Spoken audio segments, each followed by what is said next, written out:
نہ اس وقت شیو تھے، نہ رام تھے، نہ برہما تھے، کوئی نہیں تھا، تنہا آدم اور منو تھے۔ وہ جانتے تھے کہ ان کا پالنہار کون ہے، وہ ان کی عبادت کرتے۔ ہندو اور مسلم 1400 سال سے تقریباً ایک ساتھ رہتے ہیں،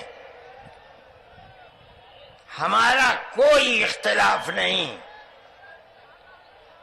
ہم نے کبھی کسی دھرم کے آدمی کو اپنا دھرم چھوڑ کر اسلام دھرم کو اپنانے کی زبردستی نہیں کی۔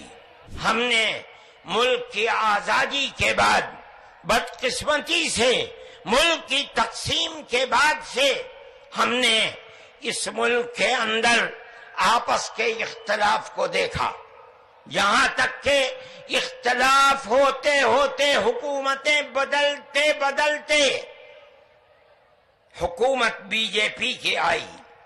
ہم نے کبھی یہ آواز نہیں سنی تھی۔ ہم نے یہ بھی سنا کہ ان 20 کروڑ مسلمانوں کو گھر واپس کرو، یہ آواز اس سے پہلے کبھی نہیں آئی تھی۔ فرقہ پرست ذہنیت اتنی آزاد ہو گئی کہ وہ یہ سمجھتی ہے کہ ہم 20 کروڑ مسلمانوں کو پھر دوبارہ واپس کر کے اپنے گھر کی طرف لے جائیں گے، یعنی اس کا مطلب ہے کہ ہم ان کو ہندو بنائیں گے، اس لیے کہ ہندو ان کا گھر ہے، ان کے باپ دادا ہندو تھے۔ مگر میں آپ کو یہاں کے دھرم گرو بیٹھے ہوئے ہیں اور میں مسلمانوں کو نہیں، میں پورے ملک کے اندر میڈیا کے ذریعے سے یہ بات پہنچانا چاہتا ہوں کہ ایسا کہنے والے لوگ نہ اپنے ملک کی تاریخ کو جانتے ہیں، وہ جاہل ہیں، نہ وہ اپنے مذہب کی تاریخ کو جانتے ہیں۔ لیکن مجھے بڑی حیرت ہے کہ بہت پڑھا لکھا آدمی، سمجھدار آدمی اور آر ایس ایس جیسی پارٹی کا صدر اور سنچالک وہ یہ کہتا ہے کہ مسلمان اگر چاہیں تو اپنے دھرم پر رہیں اور چاہیں تو اپنے پوروجوں کی طرف لوٹ جائیں۔ کیا مطلب؟ ہندو بن جائیں، اس لیے کہ ان کے پوروج ہندو۔ ارے بابا، ہمارا سب سے پہلا پوروج منو ہے، ہم تو اس کے چرنوں کے اوپر اپنا سر رکھے ہوئے ہیں اور دنیا کو کہتے ہیں کہ آؤ آؤ منو کے چرنوں کے اوپر اپنا سر رکھو۔ ہماری یہ تاریخ ہے، ہمارا یہ دھرم ہے۔ تمہارے آبا و اجداد ہندو نہیں تھے، تمہارا سب سے پہلا دادا پردادا لکڑ دادا سکڑ دادا وہ منو تھا۔ منو ایک اللہ کی، ایک قوم کی عبادت کرنے والا تھا۔ اس کا مطلب ہے کہ وہ ایک قوم ایک اللہ کی عبادت کرتے تھے۔ یہ اس دھرتی کی تاریخ ہے۔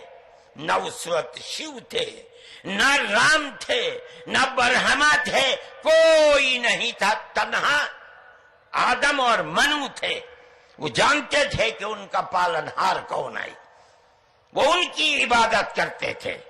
ہمارے برادران وطن نے 33 کروڑ اپنے جن کی پوجا ہوتی ہے انہیں بنا رکھا ہے دیوی دیوتا۔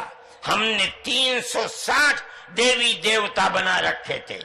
روز آنا صبح کو اٹھ کر ہم ان کی عبادت کیا کرتے۔ ہم راستے سے بھٹکے ہوئے تھے، منو کے راستے سے بھٹکے ہوئے تھے۔ اللہ نے ایک یتیم کو پیدا کیا جس کا باپ جا چکا تھا، اس کو گود میں لیا اس کے دادا نے۔ 8 سال کے تھے، دادا بھی چلا گیا۔ دادا نے ہاتھ پکڑ کر کے اپنے بڑے بیٹے کے ہاتھ میں دیا، بکریوں کو چراتا تھا۔ لیکن عرب کے لوگ پڑوسیوں کے اوپر ظلم کرتے تھے، اس کا ویوہار بہت اچھا تھا۔ رشتہ داروں کو مال کو لوٹتے تھے، رشتہ داریوں کو توڑتے تھے، وہ جوڑتا تھا، غریبوں کی مدد کرتا تھا۔